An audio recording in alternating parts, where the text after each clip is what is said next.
autenticitet er et lidt tricky ord for mig, fordi at jeg i lang tid har haft lidt modvilje mod det, fordi jeg har hørt det brugt mod mennesker, som er brugt til at fortælle nogen, at de ikke var autentiske, og det mener jeg ikke rigtig er en meningsfuld måde at bruge begrebet autenticitet på.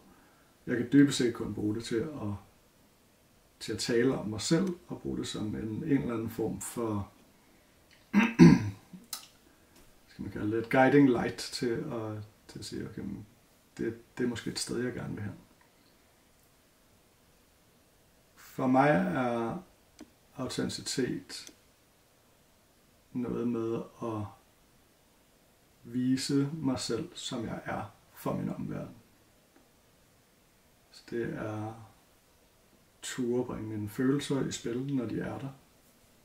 Turde sige højt, hvordan jeg har det.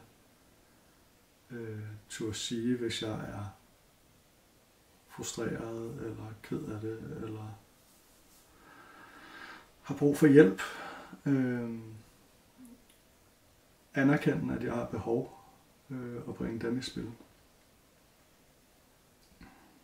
Så det er at være til stede med hele mig, så meget jeg nu engang kan. Så meget af tiden, som jeg nu engang kan. Og for mig er arbejdet med autenticitet i meget høj grad et spørgsmål om at erkende, at jeg ikke er autentisk i mange situationer. At jeg er lukket af, eller at der kun er nogle dele af mig, der får lov til at være til stede. Eller jeg spiller en rolle. Og det er okay. Mit ønske for mig selv og for andre er blot, at jeg kan være der mere og mere. Eller jeg i hvert fald bliver opmærksom på, hvornår jeg er mere eller mindre autentisk for mig selv.